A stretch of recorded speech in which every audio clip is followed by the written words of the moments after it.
Hey everyone, it's Desiree, and I am here with day 3. We are getting there. 2 more days after this. But for today's project, for my 2019 Christmas series, it's Rubber Stamp Tapestry, and I am using their peg stamp set called All Wrapped Up. This is a 5-peg stamp set, and what's great is you have the base of the present in 2 different sizes, a large and a small, and then you have the bows that are on top. And then this awesome curly Q that comes off of it as well. I'm going to be using the sentiment Good Tidings. Excuse me, I am so sorry. I'm getting a cold and it's driving me crazy. It's like hanging on there. Good Tidings of Comfort and Joy. And that is from their Winter Wishes Sentiment Pack Set. So these are red rubber stamps, and the first thing that I am going to do is stamp my sentiment. I want to make sure that is set in place so that I know where all of my other images that I'm going to stamp are going to be set. So I did stamp that. You're not seeing things. I purposely wanted it to be crooked, so we're okay. And these are the colors that I have chosen for this project. So I went into my mini ink cube collection and I found my Simon Says stamp. So it's it's Wisteria, Soft Navy, Spring Rain, Hollyhock, Melon, and Orange Slush. These are the hybrid mini ink cubes. And I'm just going to literally go around the outside of this card panel. Now, this card panel is cut to be 4 by 5 1/4 because I will have 2 borders, or I should say 2 mats that are going to come off of that. And sorry about that noise. I'm actually getting my card out of my packaging here. With all of the bright colors that I'm using, I'm going to have some bright colors as my mats as well. But I wanted my sentiment. I didn't want to use black. I used that navy color, the soft navy, actually. So you can see I am just filling in with the large and the small of the presents. Now, I am not worried. You know, some of them are not stamped perfectly. Some of them are. The beauty of these inks, I will say, is they look very bright. They look very dark on the video. After they dry, they do tone back just a little bit. When I'm looking at the finished card here, they are not as bright or as dark and deep that you see here on the video screen, which is a good thing, right?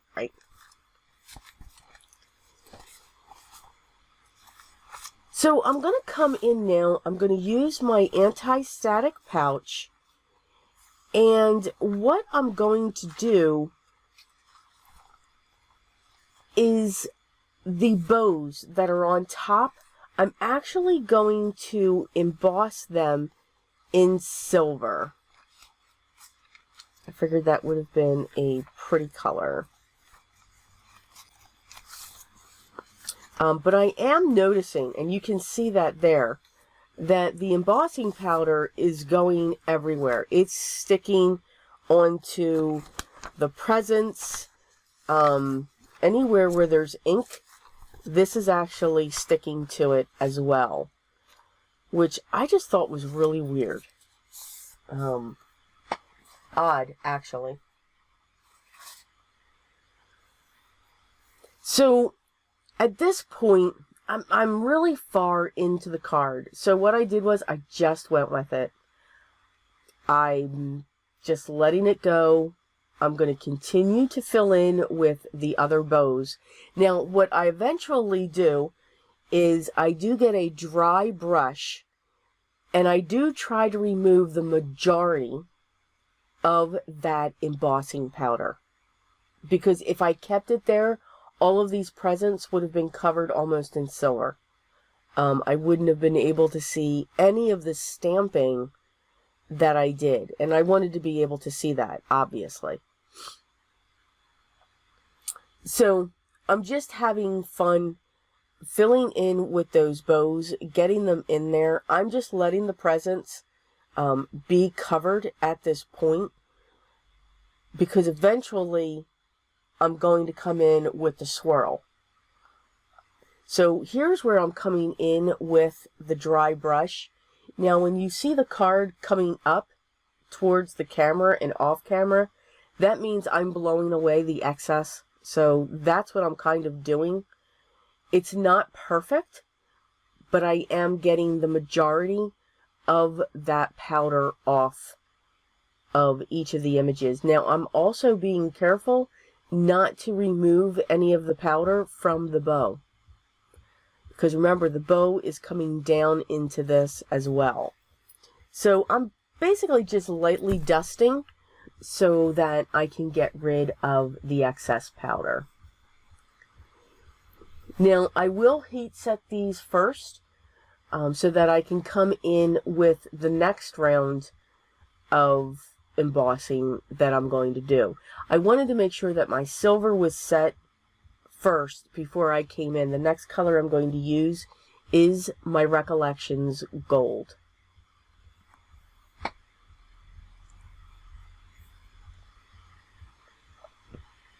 So that is our card so far.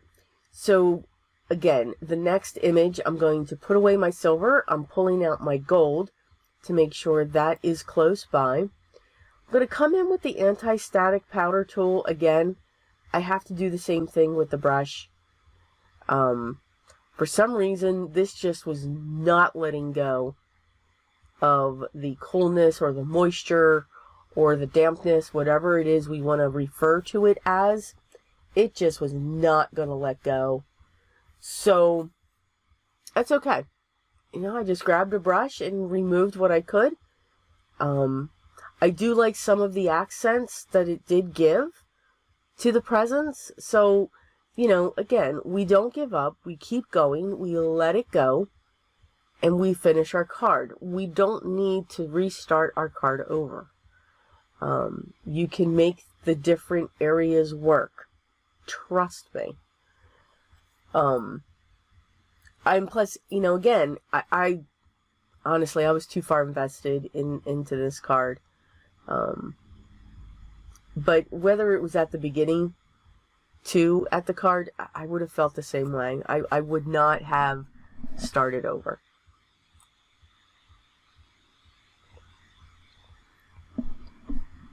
I'm now going to heat set my gold in place.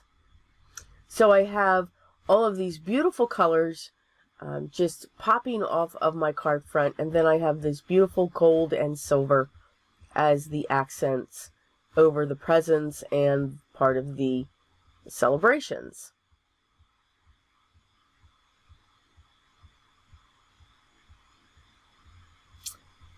So for the cardstock that I'm going to use, I will use a standard A2 size card base, which is 4 1/4 by 5 1/2, and this will be a top folding card. So for my first base, I've chosen a red very similar to the hollyhock that I used, and that is cut, I'm sorry, the white panel was cut to 3 3/4 by 5. The red panel is cut 4 by 5 1/4. The light blue panel is cut 4 1/4 by 5 1/2. So it will cover the entire front of my card base. And that is our project using Rubber Stamp Tapestry peg stamps for day 23 of our 2019 Christmas series. So as always, I do hope that you enjoyed it.